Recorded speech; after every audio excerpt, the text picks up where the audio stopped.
Hi, welcome to Diversity, hosted by the East Hampton Town Anti-Bias Task Force, where we discuss topics that unify our community and educate us about our neighbors. The Anti-Bias Task Force is made up of concerned citizens appointed annually by the town board. We serve as a community resource that addresses alleged bias-related incidents or issues. We advocate for the victims and then refer them to the appropriate agencies. If you'd like more information, please go to the East Hampton Town website and look for the Anti-Bias Task Force. I'm Anna Skrenta, and along with Kevin Chabla, we're hosting this evening. We're both members of the Anti-Bias Task Force, and today we're very happy and excited to welcome David Rattray, Editor-in-Chief of the East Hampton Star and the founder of the Plain Sight Project. So welcome to the program, David. Thank you very much. I'm excited to be here. One of the very first public conversations we had about this project was with the Anti-Bias Task Force. Might have been 3 years ago, just to kind of say what we were doing. So I'm super gratified kind of to report back now. Yeah, that's great to hear. So just to start off, can you, for the people who at home who might not know, could you just tell us simply what the Plain Sight Project is, how it came to be? Mm-hmm. Yeah. The Plain Sight Project, very simply, is to identify and find the names, or at least the identities, of all of the enslaved people who lived on the East End. And then we've started with East Hampton. And when we started in East Hampton, we knew of two enslaved people, a man and a woman, about 100 years apart. And now we're close to 300 people in East Hampton Town, about 300 enslaved individuals in Southold. We're beginning some work in Southampton, and we think that we will, by this summer, reach 1,000 enslaved people, which may only be some fraction of the total who actually were here. And we're 100% volunteer. We've had a lot of sort of summer interns and high school students working, and the trick is to work with primary source documents, that is old records, whether it's a church record or something like that, to look at the history that was never really told in East Hampton. We know a lot of stories about the past, but the story of the enslaved people who helped build this town is really not part of it. So that's what we're doing. We're just trying to make as big a list of names as we possibly can. And we've discovered it's surprisingly easy to do. That's great. Sorry, Kevin, did you have something else you wanted to? Oh yeah, just so if you could elaborate on what was really the spark for you to just begin this project. Yeah, the spark is, I don't know if it's quite embarrassing, but I was really called out.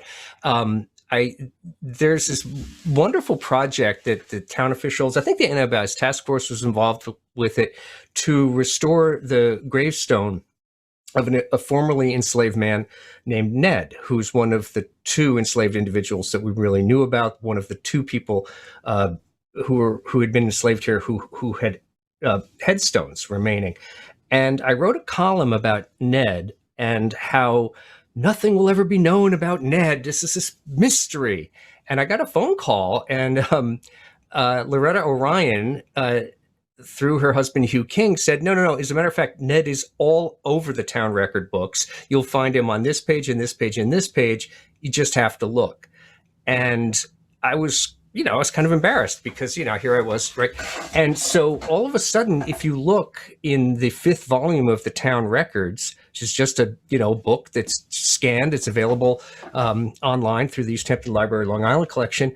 At the back of volume 5 is a list of everybody who died and everybody who was baptized in East Hampton for about 100 years, starting around 1699 or something like that. And I just asked an intern, it was the summer of 2017, I said, could you just, copy this down and just kind of highlight every name that appears to be someone who might be of color? And we didn't even know at that point what their status was, whether they're enslaved. So we went from 2, Ned and Peggy, and my embarrassment, to 330 people that the intern took out of the file, out of this church document that we thought might be a person of color that we needed to learn more about.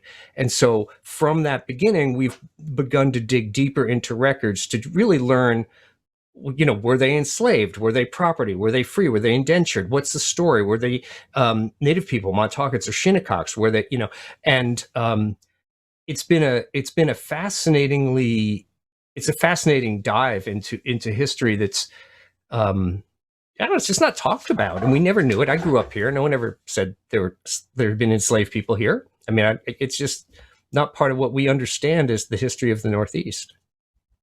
Mm. It's fun. That kind of leads into my next question. When I was preparing, I came across a quote from Donna Marie Barnes, the co-director of the project from Sylvester Manor, and that really stuck with me. She said of slavery on Long Island that it has, quote, sort of been the history that was forgotten to be remembered, or they remembered to forget it. Yeah. And I thought that really captured it. Mm-hmm. If you could speak about why you chose to call this effort the Plain Sight Project and the implications for continuing to ignore the truth about our history on Long Island. Yeah, it's very much a two-part process, because we call it the Plain Sight Project. Well, we sort of borrowed the term from Brenda Simmons in Southampton, who's organizing the Southampton African American Museum. I kind of said, can I use that? She has a talk called In Plain Sight. And basically what she was getting at, and what we're getting at, is that these records are just right there. And I'll give you an example. Like back here, okay, I've got the East Hampton Town Trustee records from 1772 to 1807. And on page 322, during the Revolution, we learn about a Negro named Jack, belonging to Colonel David Mulford, given a permit to return to Long Island from Connecticut by the provincial Congress. It's right here, so there's a Mulford, which is a very well-known name here. And then right next to it is the name of an enslaved man. It says belonging to. And that's really sort of the key point is that it's not that the previous people doing history here. And by the way, I'm not a historian. I had training as an anthropologist, and I worked in history museums and history filmmaking, but I'm not a degree holding historian. But people who chose to tell stories about the past here just skimmed past those, and they're not hidden. This is a copy of some Gardner family records, and of course you can't read it, but up here is the sale of 4 people, Peter and Peg and their 2 children, Exodus and Belinda, in 1798 on October 4th. So this is in the thick of the American Revolution. Of course, what's fascinating about this is slavery at this point had existed in East Hampton for about 140 years, more than a century. So generations of people in East Hampton were enslavers, and they kept records like this. And the implication, I think, is like, we can't fault previous generations of historians for not telling these stories. It wasn't, the stories of the way history was told was always about sort of the heroic moments, the legendary whalers, or the figures that kind of stuff of legend sort of stuff. No one ever really did economic history, followed the money. And because if you follow the money in East Hampton, in Southampton, Southold, Boston, you discover that enslaved people of color, and Native people were a very, very large part of the economic output, the creation of wealth. And what's fascinating is that, in East Hampton, for example, the families that were enslavers eventually became sort of the ship captains. They eventually start the banks. They eventually, run the newspaper, or become lawyers. And those social divisions that were based on wealth created in the 17th century or 18th century persist to this day. And the inheritors of that legacy, to some extent, owe their position in society to the labor of people who were enslaved and not compensated for their work, and then you sold when they were no longer useful. So I think how this plays out is hard to say, but our role, as we see it, is to present a wall of data that can't be easily gotten around. You can no longer ignore this history when we can talk about Jack, and we can talk about Exodus and Belinda. I mean, as two children in 1898 who were being sold to Philetus Smith by one of the gardeners. I don't know who Philetus Smith was. He probably didn't even live here. So off they go to live with him. Anyway, so that's the point, is you can't, plain sight maybe has a double meaning in that you can't ignore it anymore either. The records are easy to find. And then one important point that we talk about, Donna Marie Barnes and the other people on the team, is that we don't want to be the ones who decide what to do with the information. We want to compile it, make it publicly available to anybody who wants to use it, whether it's for research or to talk about a monument or whatever. I mean, we don't want to be the ones to decide that there should be a scholarship fund or renaming the streets or whatever. We want to make that discussion possible by having quality sourced examples of who was here and what they did. And that's what's cool. It's really easy to figure out what they did because these records exist and they're held in all the towns. So you can figure out, who came and hoed the minister's corn on what day in the late 17th century in June. It's kind of mind blowing to have that level of information. I agree. I just want to say, as a parent of children in the East Hampton School District, I am so grateful for what you're doing, and I'm absolutely of the mindset that going forward, I do fault us all if we don't, if this doesn't become more a part of our how we educate our children about American history. I don't know if Kevin is in high school right now, and I wonder what your thoughts are there. I mean, yeah, definitely in terms of like American history overall and in terms of our local history, we don't necessarily, or at least it was never emphasized during any of my schooling throughout high school. I'm a senior right now. It was never really emphasized that much how much slavery played a role specifically on Long Island. It's usually taught in the context of mostly only during the Civil War and touched upon lightly during the American Revolution. So that's definitely an important thing. But one thing, David, that I want to ask, I noticed that throughout our conversation that you continually use the term enslaved peoples. So I've seen some discourse online about how it might be important to use the term enslaved peoples instead of slaves. So it's like that's part of the reason why you're using that term. And like I didn't read up on that much. So if you could elaborate. Well, that's a really key question, and it's you can see sometimes I stumble a little bit in using these phrases because they're not familiar. We all want to say slaves, but when you sort of stop and think about it, these people weren't slaves; they were enslaved. They were captive and being held against their will and put into work. Slavery was not their state of being.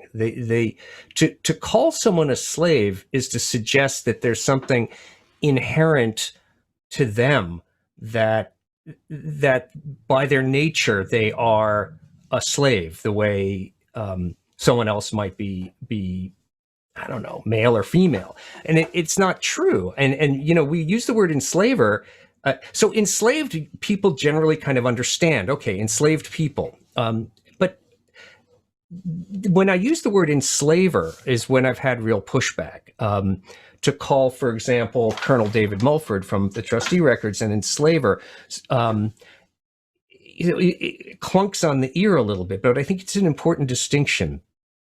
And the distinction for me is that every day that you keep someone in bondage and profit from their labor and make all of the important decisions about their lives, you are the one keeping them in a state of slavery. Every single day that you are not making them free, you are an enslaver.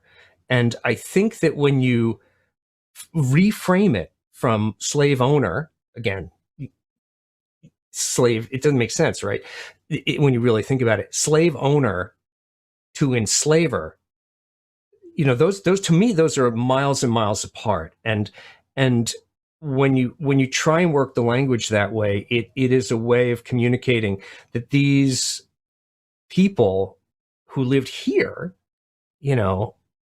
were people first. They were enslaved. They were people first.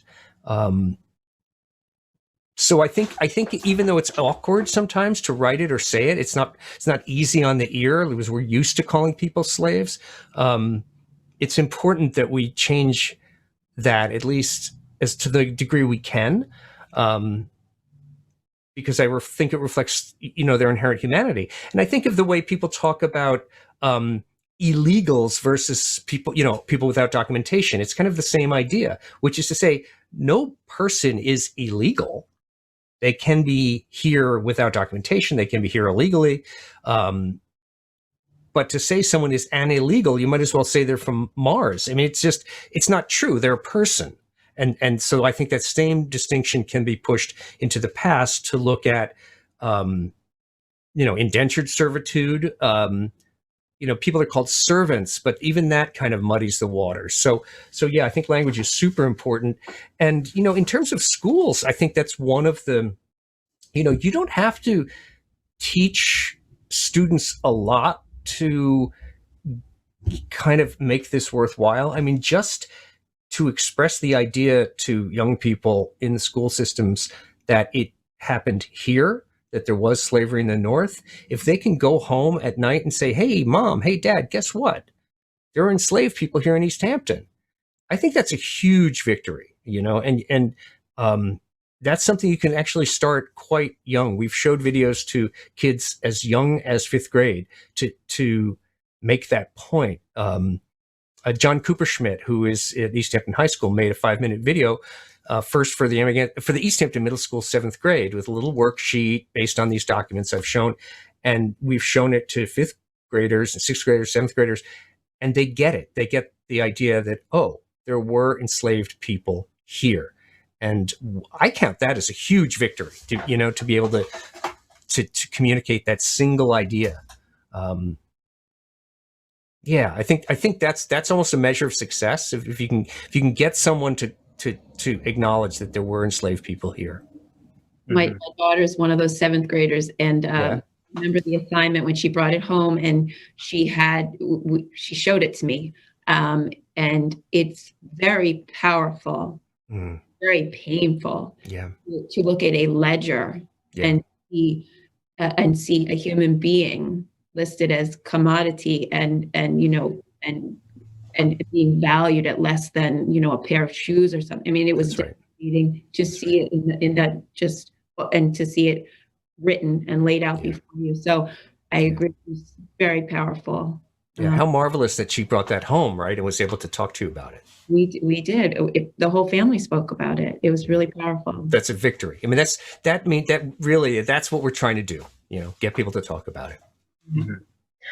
I mean, I'd say I definitely agree with your earlier point about how the way we employ language and how we describe things definitely informs our perception of them.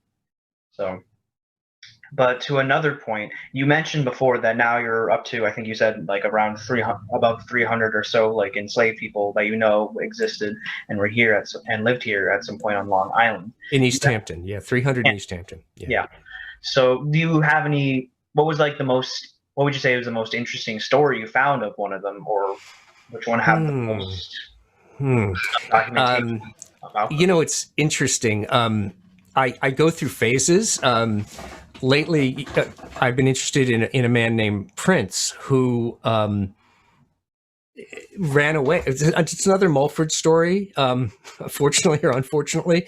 But Prince ran away from, I believe it was John Mulford, and there were advertisements run in the Connecticut paper, which, at the time, I think that was, people can end up anywhere. Prince had lived for a time in Connecticut, so it made sense to run the runaway ad there. Subsequently, Prince, it looks like maybe returned or was returned to East Hampton, because there are records of Reverend Buell, who was East Hampton's third minister, baptizing children of Prince, I think it was Colonel Mulford's Prince.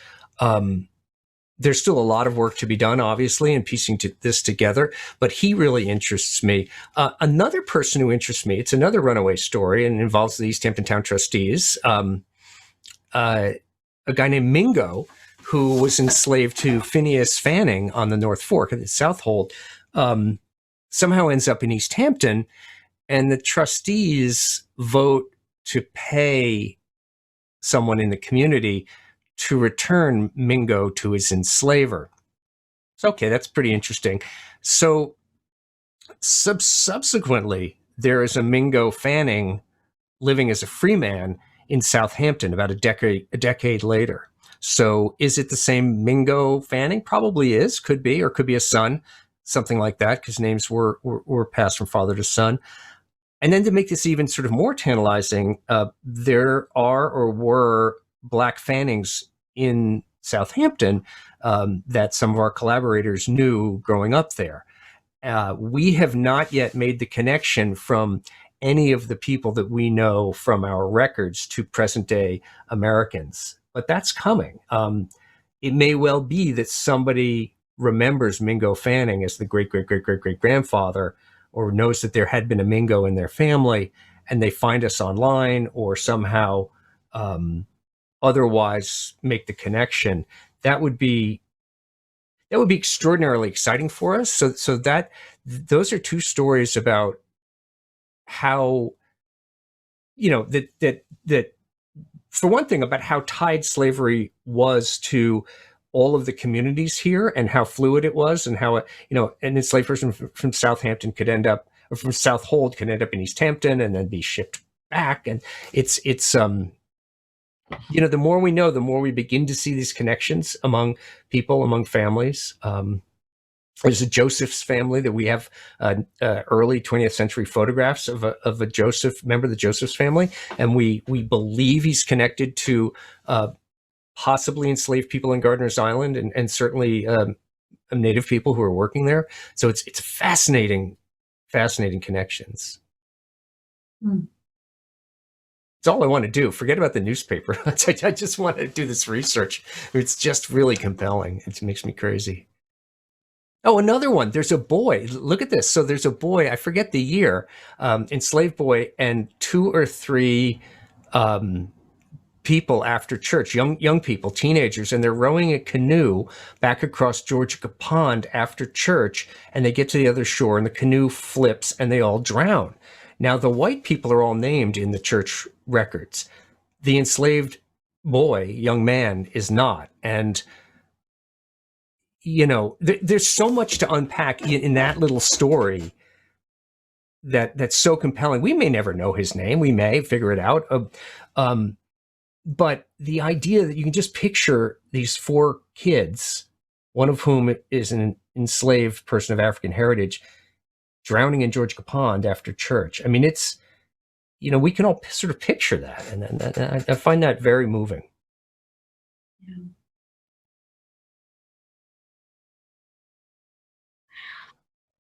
Wow, that went fast. Okay. Kevin, do you have a question you'd like to finish with? Well, let's see. One thing I should say is that we do have a website, plainsightproject.org, and we welcome volunteers, and even an hour of effort can help move the story along. And honestly, the more hands, the better. Great to hear. So about the education aspect of it, I hear that, well, Anna's like got her to learn about it like through your resources about Right. in seventh grade. So are there any steps that you're planning on taking to expand the the education about these enslaved peoples and maybe Mhm. advance to high school or even to Mhm. lower grades? Yeah, absolutely. We've talked to a number of teachers and administrators about reaching into schools. And one of the ones I'm most excited about is in Southampton. There's an English class that may take a single year in Southampton when we know of 84 enslaved people and try and learn more about those 84 enslaved people. And that's 1698, right? That's a long time ago. So that's super exciting. It comes down to individual teachers. Do they want to engage with us? And we're available and we're reaching out to them, and they're busy, they have a lot to do, but we're available, and like the Southampton thing is just super exciting. Well, I think we're probably wrapping up. I thank you for the work you've done, and the whole team. I know has been a real group effort. That's right. And you may be getting a shout out from me wanting to volunteer in the future. But I've been such important work and such timely work. And thank you so much. And if you want to mention the website again so people know where to go to. Yes, it's simply plainsightproject.org. Fantastic. That's it. Thank you for having me.